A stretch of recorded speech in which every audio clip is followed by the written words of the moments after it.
I remember people asking, why is all this craziness going on in Eugene, Oregon? And I had no idea. The 90s may have been winding down, but the activist protest scene in Eugene was just getting ready to pick up. Things are dramatically getting worse. The whole eco-disaster is unfolding. The Warner Creek protest of '95 had sparked something. Many environmental protesters had moved underground, executing covert operations meant to make more than just a statement. It actually brought tears to my eyes. Forest ranger stations were hit. A ski resort in Colorado was burned to the ground. There was a lot of frustration in the community, and people started taking more direct action approaches because they felt like there was no other alternatives. The activist movement was taking on a different feel, and so were police attitudes. A shift on both fronts that set up the next big confrontation, downtown Eugene, June 1st, 1998. That really, I think, radicalized a lot of people in Eugene. A lot of people saw what the police were capable of. A tree protest at Broadway in Charlton that would mark the first of several significant clashes between law enforcement and protesters. Shame on you! Unlike Warner Creek, this time the trees would go down. This time, neither law enforcement or the protesters were going home quietly. We are on the sidewalk! Most seeing that day as a turning point on how EPD would handle public unrest. At that point, the police said, you know what, we ain't gonna take this anymore. That the police decided that any kind of demo would be attacked.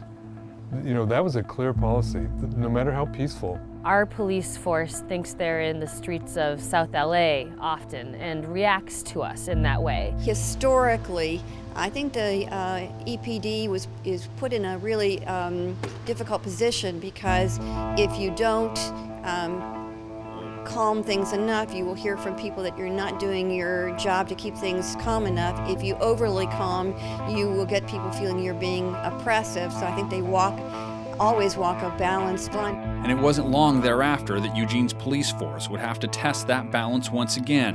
1999, their opponent in the streets not worried about trees. The masses in this case set for all-out anarchy. That just came out of nowhere. Make your own damn music! Apparently the guy was kind of the MC of it downtown on the mall. He said, well, this has been great. This is cool, it's been a nice thing, and let's everybody go home. Instead they went to the nearest bank and started breaking the windows. Nobody I knew that was going to happen. It was not planned or anything. And then, you know, they were roving around for 4 or 5 hours. The cops were completely unprepared. The anarchy riots of '99 took things in an entirely new direction. The other stuff isn't working. We've got to go on the offensive. Revealed an entirely new set of frustrations. What are we going to do? Just sit there and hope that something will get better? And provided a small glimpse of what was to come up I-5 a short time later. Sweatshops have got to go! Our streets! The Seattle WTO protests were massive. Eugene's role in them not always accurately portrayed by the national media, which at times appeared to be looking south in search for someone holding the match that ignited it all. All of the different facets of our activist fabric were engaged in the WTO. A lot of those people planning that said, oh, beware of the Eugene anarchists. They're going to come and mess up our thing. You know, they're not playing by our rules. You know, they're not all peaceful and stuff. The city's mayor at the time, Jim Torrey, dubbed Eugene the anarchist capital of the country. We won't tolerate mass urban terrorists robbing us of our feeling of safety on our streets. A reputation it would live up to just 1 year later. June of 2000, the second anarchist riot tears through downtown Eugene. Let's go! That same weekend, a firebombing at a Romania SUV dealership started in part by one of the Warner Creek protesters, Jeffrey Lures. 1 year later, with Lures in jail, the lot is hit again, allegedly as a protest to his upcoming sentencing. The fire the year earlier, though, mild by comparison to the 2001 arson.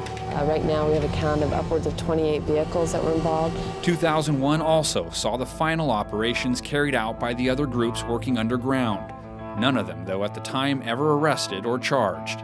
I think what those instances did shine a light on is the issue of global climate change, of our car cultures, and things of that nature. But the activist landscape was in store for some drastic changes. A catastrophic terrorist attack brought the world to a standstill. A huge explosion now raining debris on all of us.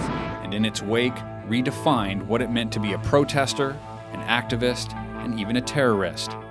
The Eugene protest scene was about to get very quiet for a long time to come.